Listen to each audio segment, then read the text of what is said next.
కురెల్లి విఠలాచార్య, వేలు ఆనందాచారి, కేతవత్ సోమ్లాల్. ఇకపోతే సీఎం మంత్రులు జాగ్రత్త, మోదీ అమిత్ షాలు ఈడీ ఐటీ సిబిఐలతో దాడులు చేయించే ప్రమాదం ఉన్నది. సో ప్రతిపక్ష నాయకుల మీద జనరల్గా బీజేపీ చేసేటువంటి అస్త్రం ఏంటిది?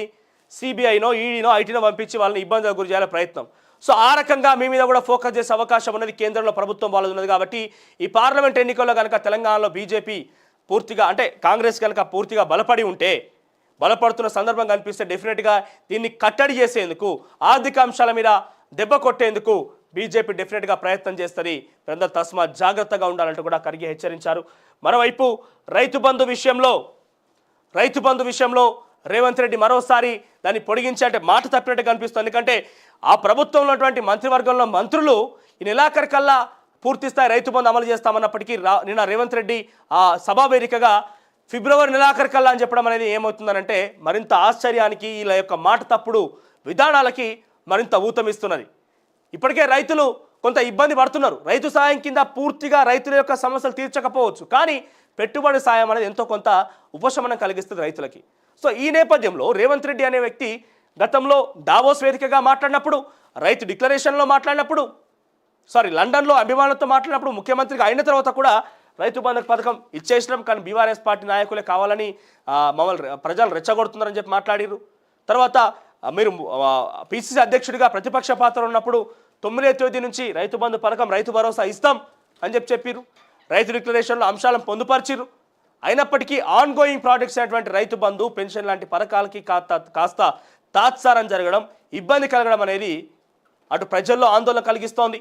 సో వీటిని వెంటనే ఇచ్చిన హామీ మేరకు నెలాఖరులోపే, నిన్న మీరు చెప్పిరు కావచ్చు వచ్చే నెలలోపు ఇస్తామని చెప్పి, మాలాగా ప్రశ్నించే వాళ్ళని కూడా డెఫినెట్గా మీరు ఏమన్నారు, వాళ్ళను ఏమో అంటే మీదైన శైలిలో రాజకీయంగా కొంత పరజాలం ఉపయోగించి మాట్లాడారు కావచ్చు. కానీ నేనేమంటున్నా, మేము ఇన్ని ఇబ్బందులు పడ్డా, ప్రశ్నించే వ్యక్తులుగా మేము ఎన్ని ఇబ్బందులు పడ్డా, ప్రజల కోసమే, ప్రజల యొక్క సమస్యను ప్రభుత్వం దృష్టికి తీసుకొచ్చే వారధిగా పనిచేసిన వ్యక్తులకి ఎన్ని దూషణలు వచ్చినా, ఆ రకంగా ప్రజల కోసం పనిచేస్తే మా మీద ఈ రకంగా మాట్లాడతాం, ప్రజల కోసం పనిచేస్తే మీ మీద ఈ రకంగా దూషిస్తామంటే డెఫినెట్గా మేము స్వీకరిస్తాం. ఎందుకంటే మేము ప్రజల కోసం పనిచేస్తున్నాం కాబట్టి, వాళ్ళ సమస్యల్ని ఒక వారధిగా మీ దృష్టికి తీసుకొస్తున్నాం, ప్రభుత్వం దృష్టికి తీసుకొస్తున్నాం కాబట్టి. సో వెంటనే మీ మంత్రివర్గంలో మంత్రులు చెప్పిన మాట పరంగా ఈ నెలాఖరులోపే రైతు బంధు అకౌంట్లో జమ చేయాల్సిన అవసరం ఉన్నది. మాట తప్పొద్దు రేవంత్ రెడ్డి అంటూ కూడా ఇటు ప్రతిపక్షాలు, ప్రజలు హెచ్చరిస్తున్నారు. ఇక ఫిబ్రవరిలో మరో 2 హామీలు అమలు చేయబోతున్నట్టు రేవంత్ రెడ్డి. ఇక టీఎస్పీఎస్సీ చైర్మన్గా మహేందర్ రెడ్డి, సభ్యులుగా మరో 5 కొత్త బోర్డు ఏర్పాటు. ఇక మహేందర్ రెడ్డి నియామక విషయంలో కూడా కాస్త కూస్త వ్యతిరేకత కనబడుతోంది. అంటే ప్రస్తుతం నిరుద్యోగులు ఇంకా కూడా బయటికి వచ్చి కొట్లాడేటువంటి ఆ థింగ్ని మర్చిపోయారు. ఎందుకని అంటున్నా అంటే, ఇప్పటికే 10 సంవత్సరాలు వాళ్ళ నిరుద్యోగ సమస్య కోసం కొట్లాడి వాళ్ళు నిత్యం రోడ్డెక్కిన పరిస్థితి.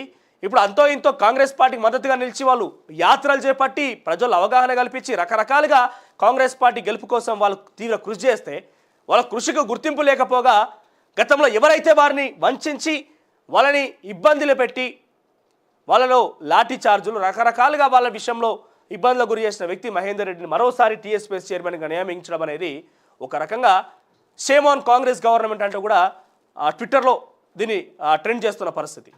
ఎందుకంటున్నా అంటే మహేందర్ రెడ్డి నియామకం విషయంలో చాలా వరకు వ్యతిరేకత కనబడుతుంది. అంతకుమించి ఎవరు లేరా, మరి అన్వేషించాల్సింది కదా.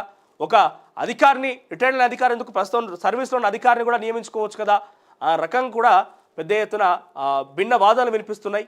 మరి చూద్దాం దీనికి సంబంధించి ఏం చేయబోతున్నారు ఏందని. ఇప్పటికైతే ప్రస్తుతమే ప్రకటన జరిగింది. అయితే కొంత మాకున్న అవగాహన మేరకు ఆయన వయసు రీత్యా చూసినా కూడా 62 సంవత్సరాలు అనేది టీఎస్పీఎస్సీ బోర్డు చైర్మన్కి ఆ కాల పరిమితి. అంటే 62 సంవత్సరాల వయసు లోబడి ఉండాలి. ఆయనకు 61 సంవత్సరాలట. మొన్న రిటైర్డ్ అయిపోయిండు. ప్రస్తుతం 61 సంవత్సరాలు నడుస్తున్నాయి. 1 సంవత్సరం కాలం కోసం మహేందర్ రెడ్డి నియమించిరా మరి, లేకపోతే ఏజ్ రిలాక్సేషన్ అనేది తర్వాత ఇస్తారా? 1 సంవత్సరం కాలం కోసం మహేందర్ రెడ్డిని అక్కడ ఆ పదవి కోసం మీరు ప్రతిపాదించిర్రా? ఎస్, భిన్నవాదాలు వినిపిస్తున్నాయి మహేందర్ రెడ్డి నియామకం విషయంలో. ఇక గవర్నర్